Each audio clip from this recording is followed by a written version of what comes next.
Hey, Tiger fans, Ben Rosenbaum here with head men's basketball coach Pat Skerry. Mother Nature preventing us from shooting a formal Tiger basketball report, so we're going to do a quick speed round here, reviewing the previous two games and looking forward to Hofstra and William Mary. So first, Coach, you start out CAA play on the road, 2 tough losses on the road, and then you come home, and we always hear coaches and players talk about how important it is to take care of business at home, and you guys do that with 2 big wins over the UNCW Seahawks and the College of Charleston Cougars. We certainly needed them. We did have a long, challenging road trip, staying out from the 29th through the 2nd. So didn't get the results we wanted to. We came back. The guys responded, which was really exciting. Played 2 good teams, one for the second time in 8 days, which is a little bit bizarre.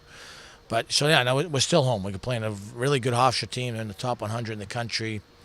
Maybe the best scorer in the country, just in right form, and the best rebounder in the kid Goosties. So we got to be ready, and it's always good to play home. But I think to get where we hope to get to, you've got to not only win at home, but you got to find a way to get half your road games too.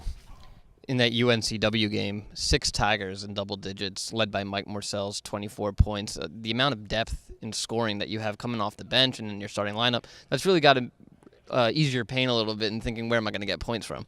Well, we like to be deep. It helped us last year. It's helping us this year. It's something we'll shoot for moving forward. I think the other piece is you're not as hamstrung with foul trouble or injury or illness, or if a guy is just off kilter a little bit, then hopefully you have some other options to go to.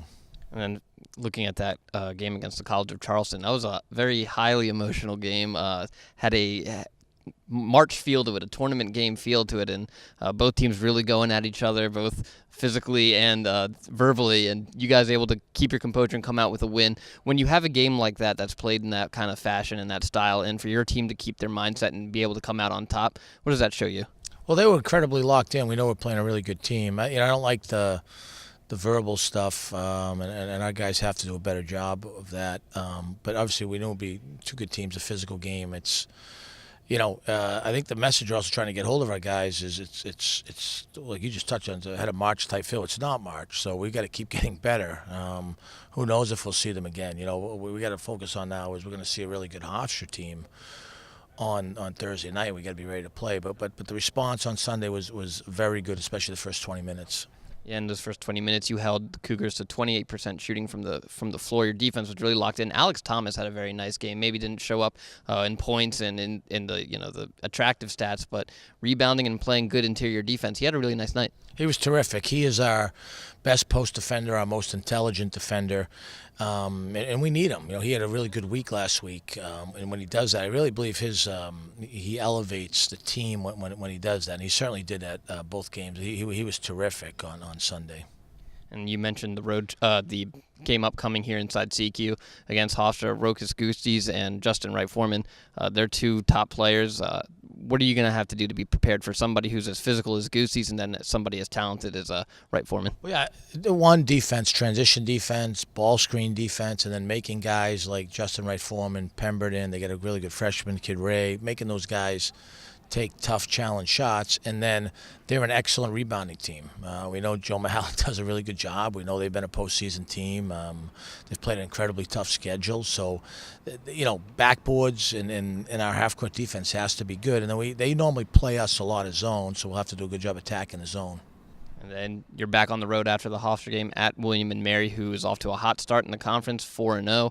What are you seeing from the Tribe this year that maybe makes them a little different from last year? I actually just watched the first game on them this morning because it was against Hofstra. So with Thursday, Saturday, you don't get to the second team till right away. But you could looking at their statistics, they can really, really shoot the ball, score the ball. They've got good players after their best start in conference play in school history, and they're very good at home. So the fun part is if we're fortunate to beat Hofstra, we get to quickly go down to Williamsburg for an incredibly tough challenge. So that's the piece that you hope that your players understand, that if you don't play well in this league, you got a problem. There's just too many good teams. There's 6 of us right now, I think, that are in the top 130 in the country and 4 in the top 100. So there's a lot of opportunities for good wins, but there are no easy ones. All right. Tigers and Hofstra take to the floor here inside CQ Arena January 11th at 7 o'clock. It'll also be Towson's Education Appreciation Game, and we'll be honoring professors and teachers around the Baltimore County area. And then on the 13th, they're heading down to Williamsburg at 4 o'clock to take on the Tribe of William and Mary. For both these games, Spiro Maricas will have the call on CBS Sports Radio 1300 and TowsonTigers.com. Coach, thanks for joining us. Sorry Spiro couldn't be here, but good luck this week. Where's Spiro? For the Towson Sports Network and for head coach Pat Skerry, I'm Ben Rosenbaum, and as always, go Tigers.